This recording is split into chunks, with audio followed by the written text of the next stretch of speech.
नमस्कार, active news Mahak में आपका स्वागत है। मैं हूं आपके साथ आरोही। देखते हैं आज की नई ताजा खबरों में क्या है आपके लिए खास।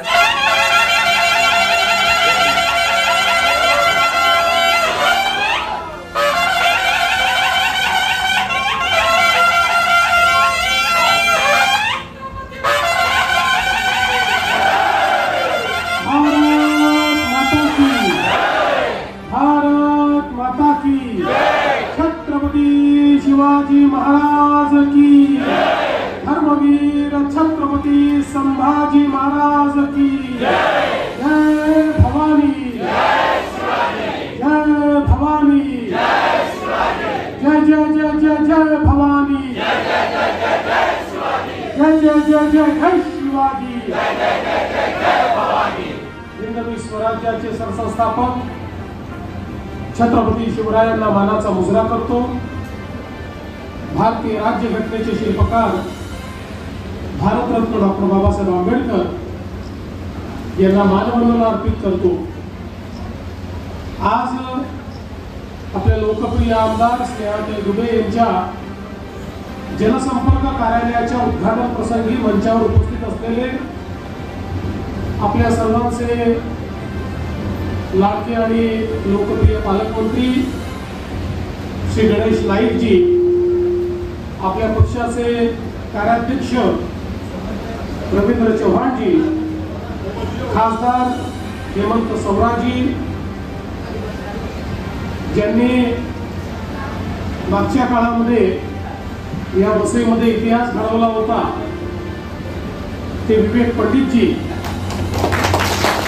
आणि अर्थातच त्यांच्याच संस्कारातून तयार झालेल्या आपल्या लोकप्रिय आमदार स्नेहाताई पंडित दुबे, आमदार निरंजन डावखरे, आमदार राजन नाईक, राणीताई द्विवेदी, प्रज्ञाताई पाटील, हेमंतजी म्हात्रे, राजारामजी मुळीक, निलेशजी तेंडुलकर, मंचावरील सर्व मान्यवर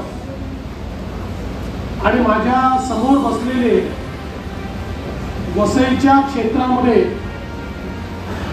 ज्यांनी क्रांतिकारी परिवर्तन घडवलं अशा सर्व कार्यकर्ता, नागरिक, भगिनी आणि बंधूंनो, मला अतिशय आनंद आहे की आज स्नेहाताईंच्या जनसंपर्क कार्यालयाचं उद्घाटन करण्याकरता या ठिकाणी मी आलो आहे। आज मुख्यमंत्री झाल्यानंतर पहिल्यांदाच आपल्यामध्ये येत असल्यामुळे मी आपले अतिशय मनापासून आभार मानतोय। आभार याकरता तर मानतो आहेच की आपल्या सर्वांच्या सदिच्छेमुळे, आशीर्वादामुळे पुन्हा एकदा महाराष्ट्रामध्ये महायुतीचं सरकार आलं आणि त्या सरकारमध्ये मुख्यमंत्री म्हणून काम करण्याची संधी मला मिळाली।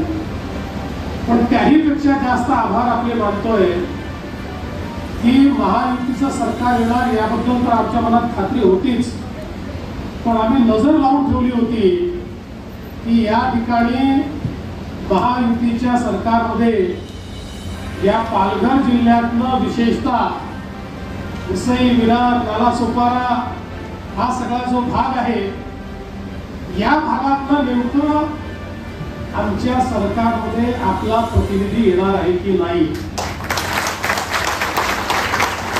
तर आपल्या सगळ्यांचे मी मनापासून आभार मानतो की तुम्ही इतिहास घडवला। आमच्या स्नेहाताई असतील, आमचं राजन असेल, यांना अतिशय चांगल्या पद्धतीनं निवडणूक लढवून आणि या भागात एक क्रांती घडवली आणि कमळ फुलवण्याचं काम हे तुम्ही सगळ्यांनी केलं। इतक्या वर्षामध्ये जी खंत आमची होती, लोकसभेत तर कमळ फुलायचं, पण विधानसभेतलं कमळ तिकडेच राहायचं, इकडे यायचंच नाही।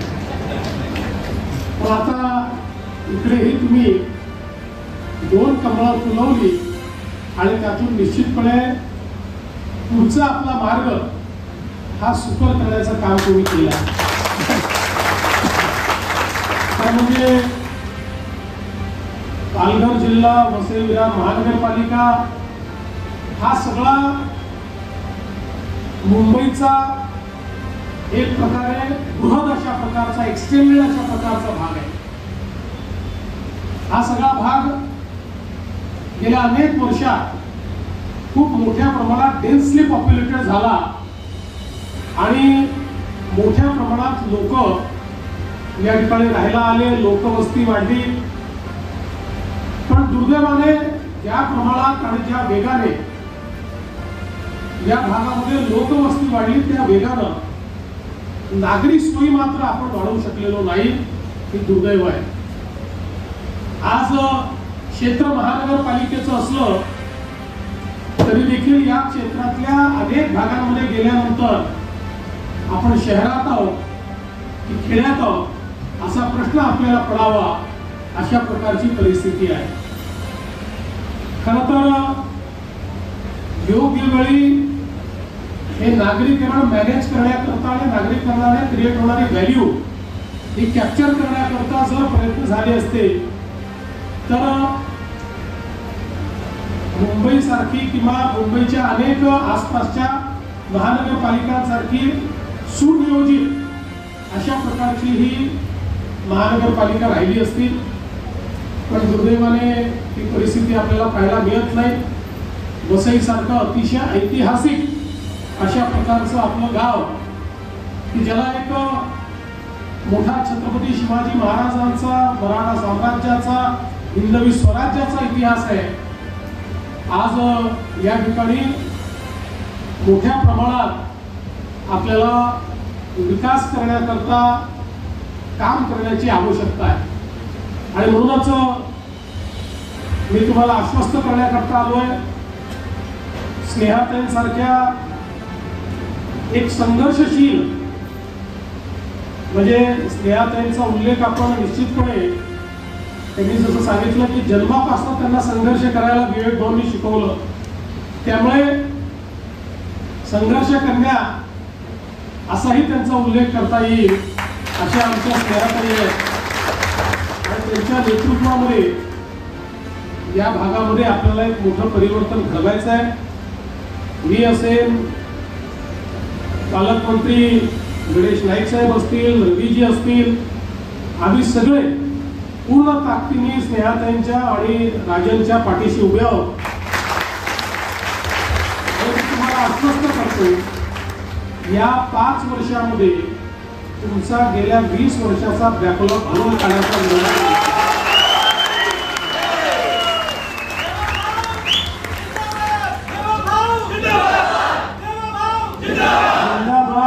चालणार नाही.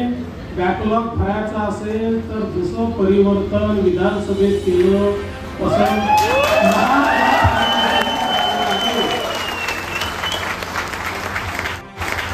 कारण तुमच्या परिवर्तनाची गुरुकिल्ली महानगरपालिकेत आहे आणि ती जोपर्यंत आपल्याकडे येत नाही तोपर्यंत आपण कितीही स्वप्न बघितली तरी ती त्या दरवाज्याशी येऊन थांबणार आहेत, ती पुढे जाऊ शकणार नाही. म्हणून आता आपल्या सर्वांना विनंती आहे की जोरात कामाला लागा. महानगरपालिकेच्या दृष्टीनं पूर्ण शक्तीनिशी उतरा. तिथे देखील परिवर्तन घडवा. तुम्ही तिथे परिवर्तन घडवा आणि त्याच्यानंतर मग काय परिवर्तन होत आहे हे 5 वर्ष बघा. आज मला अतिशय आनंद आहे की हे जनसंपर्क कार्यालय या ठिकाणी उघडलेलं आहे. भारतीय जनता पक्षामध्ये आपली अपेक्षा असते की प्रत्येक आमदाराने जनसंपर्क कार्यालय उघडून जनतेमध्ये राहिलं पाहिजे आणि आपलं जनसंपर्क कार्यालय हे जनतेकरता हक्काचं ठिकाण असलं पाहिजे की आपल्याला आपल्या आमदाराकडे गेल्यानंतर न्याय मिळेल, त्याच्या कार्यालयात गेल्यानंतर न्याय मिळेल. न्याय जर हवा असेल तर कुठे जायचं, तर या कार्यालयामध्ये गेलं तर आपल्याला न्याय मिळू शकेल. अशा प्रकारची भावना तयार झाली पाहिजे. त्यामुळे स्नेहाताई, तुमच्याकडनं देखील अपेक्षा माझी हीच आहे की आपलं कार्यालय हे जनतेचं कार्यालय असलं पाहिजे आणि या कार्यालयातनं सामान्य माणसाला त्या ठिकाणी न्याय, सामान्य माणसाच्या आशा आकांक्षा अपेक्षाची पूर्तता, त्यांच्या दुःखामध्ये एक फुंकर मारण्याचं काम हे या आपल्या कार्यालयाच्या माध्यमातून व्हावं. मी आपल्याला आश्वस्त करतो की संपूर्ण प्रशासन हे तुमच्या पाठीशी उभं असेल आणि या कार्यालयात काही न्याय गोष्टी प्रशासनाकडे जातील त्या गोष्टी प्रशासनाने पूर्ण केल्याचं पाहिजे अशा प्रकारचे आदेश निश्चितपणे त्यांच्याकडे नेण्याचं काम मी करेन. मगाशी आलो तेव्हा मला असं म्हणत होते की महानगरपालिकेतल्या कर्मचाऱ्यांचे अनेक प्रश्न आहेत, तेही प्रश्न आपण सोडू, काळजी करू नका. कर्मचाऱ्यांची सोडू, नागरिकांची सोडू आणि या भागाला एक उत्तम अशा प्रकारचा भाग म्हणून आपण विकसित करू. मी स्नेहाताईंना अतिशय मनापासून या ठिकाणी शुभेच्छा देतो आणि त्यांनी या उद्घाटनाच्या कार्यक्रमाला मला निमंत्रित केलं त्याबद्दल त्यांचे आभार मानतो. कारण म्हणजे या ठिकाणी गणेश नाईक साहेब आणि रवींद्र चव्हाण साहेबांचे भाषण होणार होतं, पण मला पुढे जायचं असल्यामुळे दोघांच्या भाषणाला मी कात्री लावलेली आहे. त्याच्यामुळे त्यांचे मी या ठिकाणी दोघांची क्षमा मागतो आणि त्यांच्याही वतीनं मीच आपल्याला सर्वांना शुभेच्छा देत मी माझे 2 शब्द संपवतो. धन्यवाद. जय हिंद, जय महाराष्ट्र.